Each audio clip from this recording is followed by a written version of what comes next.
जय हिंद दोस्तों। आज के इस वीडियो में हम लोग गणतंत्र दिवस के बारे में जानेंगे। दोस्तों, सभी के मन में एक सवाल रहता है कि आखिर 26 जनवरी के दिन ही, प्रत्येक वर्ष 26 जनवरी के दिन ही गणतंत्र दिवस क्यों मनाते हैं। इसके पीछे क्या कारण था कि इस दिन गणतंत्र दिवस मनाते हैं। बहुत लोगों का जवाब यह है कि इसी दिन से भारत में संविधान लागू हुआ। वो एक सही है, लेकिन इसके पीछे क्या कारण है कि 26 जनवरी के दिन ही हम लोग गणतंत्र दिवस मनाते हैं। तो इस वीडियो में पूरा इतिहास जानेंगे, 26 जनवरी के पीछे का क्या इतिहास है वो जानेंगे। दोस्तों, गणतंत्र का मतलब होता है जनता के लिए जनता द्वारा शासन, जनता के लिए जनता द्वारा शासन, गणतंत्र का अर्थ होता है। अब हम लोग इसके इतिहास के बारे में चर्चा करते हैं। दोस्तों, दिसंबर 1929 में जब हमारा देश गुलाम था, अंग्रेजों के अधीन था, उस वक्त लाहौर में कांग्रेस का एक वार्षिक अधिवेशन होता है। यह एक ऐतिहासिक अधिवेशन होता है। लाहौर में कांग्रेस का एक ऐतिहासिक अधिवेशन होता है जिसकी अध्यक्षता पंडित जवाहरलाल नेहरू द्वारा की जाती है, जिसकी अध्यक्षता पंडित जवाहरलाल नेहरू द्वारा की जाती है। इस अधिवेशन में पूर्ण स्वराज की मांग की प्रस्ताव पारित किया गया। इस अधिवेशन में पूर्ण स्वराज का प्रस्ताव पारित किया गया और 31 दिसंबर 1929 को मध्यरात्रि में रावी नदी के तट पर, लाहौर के रावी नदी के तट पर पंडित जवाहरलाल नेहरू द्वारा तिरंगे को फहराया गया। रावी नदी के तट पे तिरंगे को फहराया गया और 2 जनवरी 1930 को कांग्रेस के कार्य समिति द्वारा यह तय किया गया कि आने वाले 26 जनवरी 1930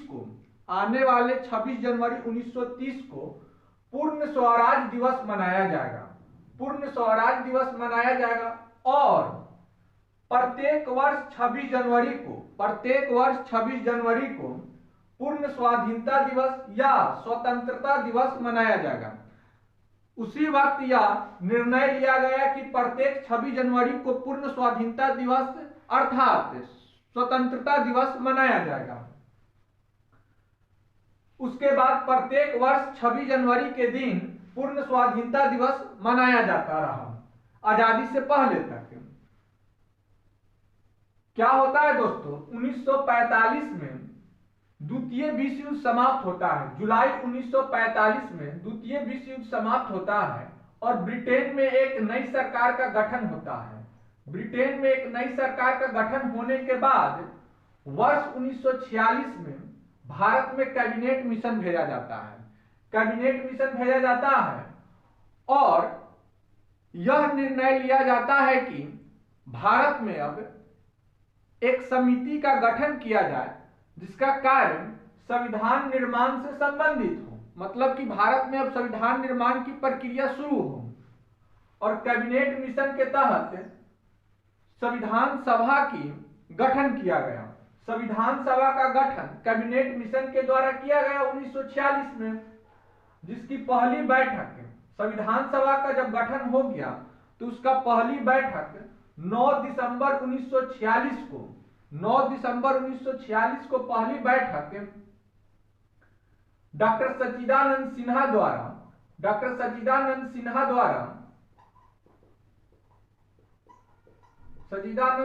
द्वारा पहली बैठक किया गया, जिसके अस्थायी अध्यक्ष थे। डॉक्टर सच्चिदानंद सिन्हा उस वक्त अस्थायी अध्यक्ष थे। पहली बैठक 9 दिसंबर 1946 को। उसके 2 दिन बाद 11 दिसंबर 1946 को डॉक्टर राजेंद्र प्रसाद को संविधान सभा का अस्थायी अध्यक्ष घोषित किया गया। संविधान सभा का अस्थायी अध्यक्ष 11 दिसंबर 1946 को डॉक्टर राजेंद्र प्रसाद घोषित किया गया। उसके 2 दिन बाद 13 दिसंबर 1946 को पंडित जवाहरलाल नेहरू द्वारा उद्देश्य प्रस्ताव पारित किया गया। उद्देश्य संविधान का एक आईना होता है। जब आप प्रस्तावना पढ़ते हैं तो प्रस्तावना पढ़ लेने के बाद आप संविधान का रंग रूप समझ सकते हैं कि संविधान में क्या क्या चर्चा किया गया है। और इस तरह 13 दिसंबर 1946 को उद्देश्य प्रस्ताव पारित किया गया। उसके बाद बीच में आ जाता है 15 अगस्त 1947 दोस्तों। 15 अगस्त 1947 जिस दिन हमारा देश आजाद हो जाता है। देश आजाद होने के बाद वास्तविक तिथि 15 अगस्त 1947 देश आजाद होता है, तो उस दिन से स्वतंत्रता दिवस प्रत्येक वर्ष हम लोग 15 अगस्त को मनाने लगे। स्वतंत्रता से पहले स्वतंत्रता दिवस हम लोग 26 जनवरी को मनाते थे, लेकिन जब देश हमारा आजाद हो गया 15 अगस्त 1947 को, तो प्रत्येक वर्ष स्वतंत्रता दिवस 15 अगस्त को मनाने लगे। हम लोग का संविधान 26 नवंबर 1949 को बनकर तैयार हो गया। और संविधान की प्रस्तावना में भी यह बात कही गई है दोस्तों, संविधान की प्रस्तावना में भी यह बात कही गई है कि भारत का संविधान भारत के लोगों द्वारा 26 नवंबर 1949 को अंगीकृत किया गया है। मतलब 26 नवंबर 1949 को अपनाया गया है। और इसी दिन नागरिकता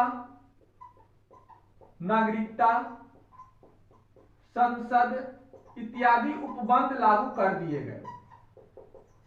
नागरिकता संसद इत्यादि उपबंध लागू कर दिए गए 26 नवंबर 1949 के दिन से। लेकिन आजादी से पूर्व 26 जनवरी को प्रतिवर्ष स्वतंत्रता दिवस के रूप में मनाते आ रहे थे। इसी कारण उस दिन को ऐतिहासिक बनाने के लिए यह तय किया गया कि 26 जनवरी के दिन से 26 जनवरी 1950 को पूर्ण रूप से संविधान लागू किया जाएगा। पूर्ण रूप से संविधान लागू किया जाएगा 26 जनवरी 1950 को। और इसी कारण उस दिन को ऐतिहासिक बनाने के लिए 26 जनवरी 1950 को संविधान पूरे भारत में सभी के लिए लागू किया गया। और इस तरह प्रत्येक वर्ष 26 जनवरी को गणतंत्र दिवस मनाया जाने लगा दोस्तों। 26 जनवरी को प्रत्येक वर्ष हम लोग गणतंत्र दिवस के रूप में अब मनाते आ रहे हैं दोस्तों। तो ये रहा इतिहास गणतंत्र दिवस का दोस्तों। इससे बहुत सारा प्रश्न एग्जाम में पूछे जाते हैं, तो उम्मीद है कि इससे रिलेटेड जो भी सवाल आपको एग्जाम में पूछे जाएंगे उसका आप आसानी से जवाब दे देंगे।